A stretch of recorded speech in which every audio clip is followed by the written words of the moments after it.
Hello, Matt Allington here, and this is my third update on the River Murray floods for 2022 with a special focus on Big Bend. It's the 3rd of November.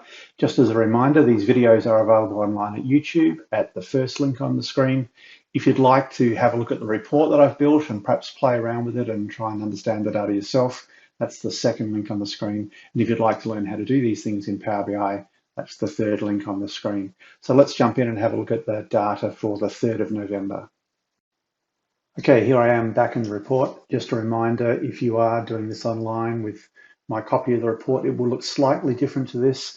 You will have some page numbers down the bottom, but this is the navigation pane down the left, so you can jump between the different reports and have a look at the data. So in the video yesterday, if you watched it, I talked about the fact that the water upstream, so the water that's coming in from Wacool Junction, also the Murrumbidgee River, and also the Darling River, those three water sources are very important because they all flow into Lock 10 and then ultimately down to Lock 1, which is where we care about from a Big Bend perspective. Also a reminder that I don't have all the data from historical flood years, so I can't actually go back and look exactly at what happened in some of these locks. But I'm making the assumption that Wacool, the Murrumbidgee and the Darling is all flowing into Lock 10, and therefore if I can look at what's happening upstream, I'll get a prediction of what's going to happen at Lock 10 and therefore what will happen when it comes down to Lock 1. Anyway, that's my logic. Now, in my video yesterday, I came to the realization that the timing of the water is going to be important. So if this map is roughly proportional, I would expect that the water coming out of Batundi, which is where we get the Darling River measurement from, is a little bit further upstream perhaps than Wacool Junction. And so what I thought I would do is try and change the timing of the upstream water to try and align it with Lock 10. So let me show you what I've done. So let's start off by having a look at this upstream to Lock 10 report. Now on this page, you'll see that I've got the combined data from Wacool, the Murrumbidgee and the Darling. Those three water sources are going to flow into Lock 10. And I've created these slices to allow me to apply a delay on top of those water sources to say that they're not going to hit Lock 10 at the same time. Let's go back to 1993 and have a look at what happened in 1993. So those three combined water sources, you can see that there's not a good alignment. This is the timing issue of when the water flows down. Now over here on the left, you can see that this is the shape of the water. So there was very little water coming from the Darling back in 1993, and there was a bit of water from the Murrumbidgee, but most of the water came down from Wacool Junction.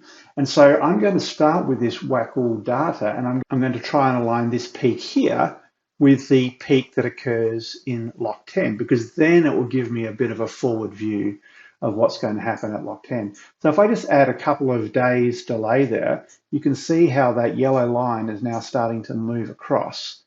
And if I keep going, and I'm just doing this by eyeball, there's probably some sort of mathematical calculation that you could do to improve this.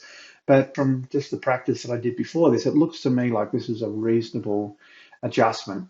And then I need to factor in the Murrumbidgee water. So I'm just going to try and see what happens if I change this. It's changing the shape of the curve a little bit. I'm just trying to align the peaks and troughs. You can see here there's a smaller peak here and a smaller one here. So to me, that looks pretty reasonable. So back in 1993, with the amount of water that was coming down, that looks like a reasonable adjustment. So it took basically 14 days for the peak at Wacool to come down to Lock 10 in this case. Now, if I go and have a look at 2010, perhaps not a great alignment, but of course the amounts of water were different back then. So we've also got water coming in from the Darling. So back here, what I'll need to do is I'll make some adjustments to the Darling, see if I can get that to work. But also the timing of the water from Wacool was different. So notice that this 14 days seems to be too much here. So if I come back, I can try and get these peaks to align. I'm not really, it's a little bit of suck it and see. I can take some of this off. Anyway, you can have a play around with this yourself if you'd like to. But it really depends on the amount of water coming down from each of these rivers as to how it's going to flow into Lock 10. So the important years, I guess, for Big Bend are 1993. So we had this up at about 14 back then, remembering there wasn't a lot of water coming down from the Darling. 2016 was a recent year where we have pretty good data. The water was flowing much faster then, 107 gigalitres a day from Wakul, and it seems to have come down a bit faster, I think. So the delay is actually, it's a bit slower now that I look at this. So the delay is a bit slower. So that looks sort of like 21 days. So yeah, it's just a matter of having a play around with this and seeing what's going on. But to me, I don't see a big issue at the moment. Yes, we've got some extra water coming down, but if I make these changes, it depends on the speed. All right, so if I jump over, just let me go back. I forgot to put my navigation on the side of this page, so I'll just have to jump over to lock 15. So the same can be done for lock 15. The difference is the Darling doesn't flow into lock 15, of course, and the other difference is lock 15 is a lot closer to the Murrumbidgee. So if I go back to, say, 1993, and I'll just reset these here, and let's have another look. So, of course, the delay time between Wakul and lock 15 is going to be different than Wakul and lock 10, just because of the difference in distance. And so this to me looks like a reasonable, so sort of 6 days, 7 days, something like that. If we add a little bit of Murrumbidgee water in, let's see what happens. So you can see how the shape is starting to get a little bit closer. It's probably a little bit much. So something like this. So this suggests to me that what's happening upstream at the combination of Wakul and the Murrumbidgee is going to take about 7 days before it hits lock 15. And in actual fact, the lock 15 flow was actually higher than the other two combined. And so not really sure why that is. Maybe there was some backwater that was being released or some storage that's being released or something like that. It's a bit hard to say.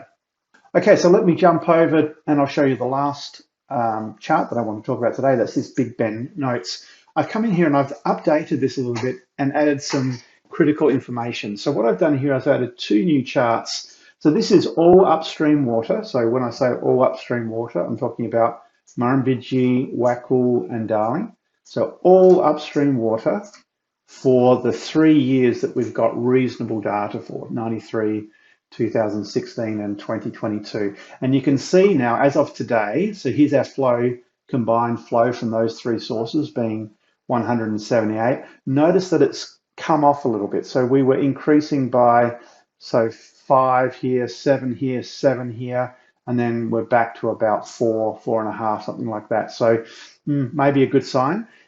Also notice that the absolute amount of water upstream is a little bit different here. So it's a little bit above, but doesn't look like it's a massive problem to me at the moment.